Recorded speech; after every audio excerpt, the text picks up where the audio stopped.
I'm joining the two previous speakers who clearly have shown, first of all, the extent of the problem, but also that there are companies who can act. And you'll see, comparing to me, that a company can actually act a lot faster than regulation can. And that's what we all, in the end, really want. That companies act so that we don't need all this regulation. Yes, I joined the retreat in person when I was head of unit in the European Commission for Chemicals. Here in my post here in the Chemicals Agency, it's simply a lot more difficult to escape since there's so much to be done. Maybe for those who don't know the European system, it's a good idea that I just make a couple of differences between how Europe works compared to how the US works. In Europe, we divide science and policy in quite a different way than in the US. So we as a chemicals agency, we do the scientific work, and decision makers are those in Brussels, led by the European Commission, who then have a system to get legislation adopted. But the scientific work that we do is much more extensive than what normally in the US is called scientific work. So what we do here is not only looking at the hazards of chemicals, the risks of the chemicals, we also determine what are the most adequate risk management measures to control risks. We determine whether alternatives exist or not to hazardous chemicals, and we do the socioeconomic analysis to look at the consequences of inducing measures or the health consequences of not implementing risk management measures. So the division is somewhat different than in the US. Also, the way regulation works here in the EU is that we have regulation which sets limit values, maximum limit values. For example, as you saw from the Food Safety Agency, they look at maximum limit values in food. But we also have regulation which can ban or restrict manufacturer use of chemicals. Is Arlene?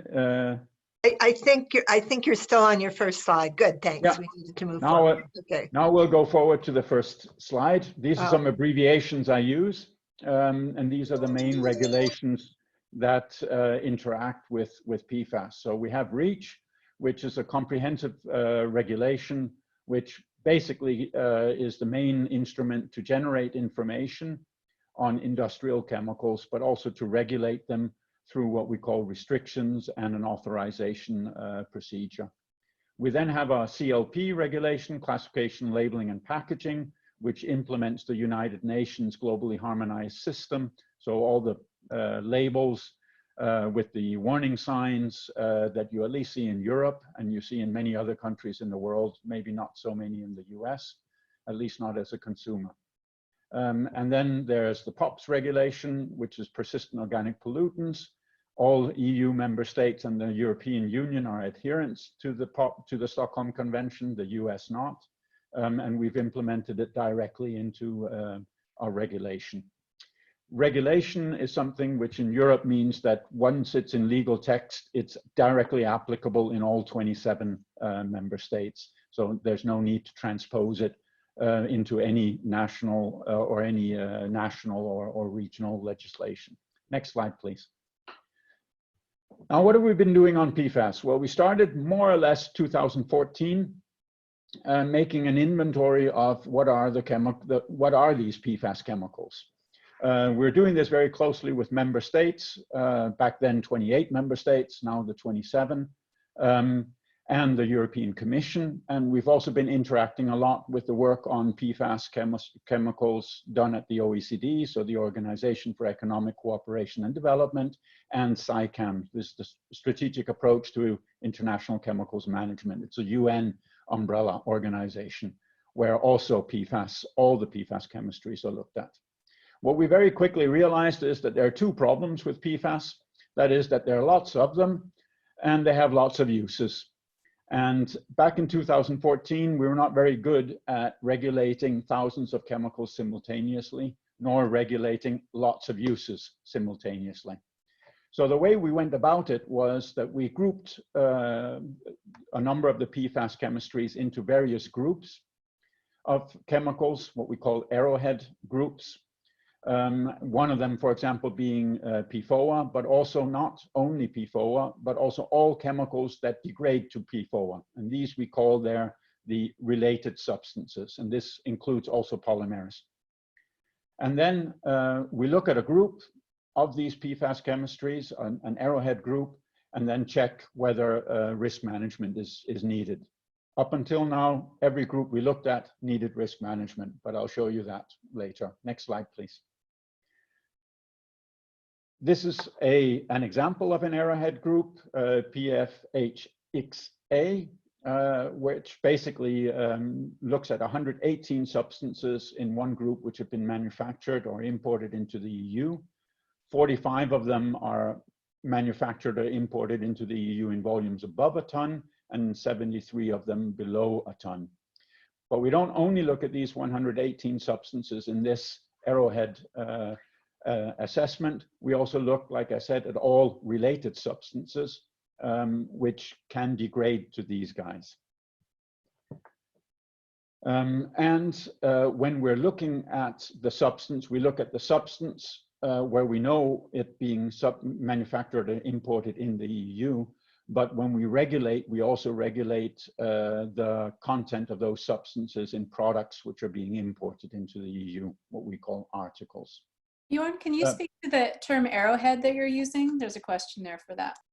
It's just a term we use. It's nothing else than a group. It's because there are so many of these PFAS that we just take some groups as an arrowhead to move forward on. So it's just a terminology to show that we're taking this as the first group, and we're definitely not forgetting about the rest, as you will see. Thank you so much, Bjorn. 5 more minutes. Okay. And then the link on this slide, if you got any information, we have a public consultation ongoing right now on this group where we're looking at restricting their quite significant number of their uses. Next slide, please. We then performed another screening in last year. This is basically because we now have a complete overview as of mid-2018 of all chemicals on the European market, so every one of them. And we found about 2,400 of the PFAS that are on this list of 4,500 chemicals are actually manufactured or imported in the European Union. So now we know pretty much what the issue is that we need to address. Next slide, please. Here you have a slide which shows a number of the Arrowhead groups. So this is basically just the groups of chemicals that we have already regulated or are in the process of regulating. The first column on the left, these are the ones that we have identified the hazards and applied the UN system for hazard identification, classification, and labeling. And when they are category 1 or 2, like Teresa was saying, category 1A, 1B, then there's an automatic consumer ban on them, and there's a lot of legislation which automatically gets invoked simply based on its hazard that restricts significantly its use in many products. Under REACH, we've identified substance as a very high concern. This is a terminology that means a lot in Europe, might not in the US. It means that they are, in principle, subject to authorization. So they will be entering the authorization system where industry has to apply to get authorized a use or not. And then finally, we've done a lot of bans, which are the ones in the final column. And a number of them are undergoing consultation, like I was mentioning, the PFHXA, but also the S, are undergoing opinion development, which means we're finishing the scientific assessment here. And then finally, we're exploring with the Commission to look into a restriction of all PFAS in the firefighting foams and in textiles.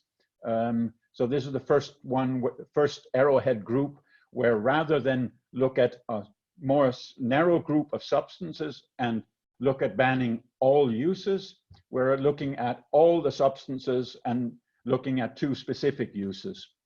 And finally, to finish off, I think this was the last slide, right? Yeah. Finally, to finish off, We are also working with a number of member states then to combine our knowledge and experiences with all these Arrowhead type of groups to make a group restriction of all PFAS chemicals for all uses. And one of the inspirations that we've had to do that is our ban on that we're proposing to are expecting to propose to the Commission of the use of microplastics in any use where it's been intentionally added, where basically we've been able to develop the methodology to look at all polymers, meaning a lot of substances, and all uses of all these polymers in one dossier and come up with one restriction proposal that therefore is very broad in the types of substances, but also very broad in the type of uses. And using that experience, we will be looking at, in the final step of our assessment of PFAS, how and whether to restrict all PFAS in all its uses. Thank you very much. Thank you, Bjorn.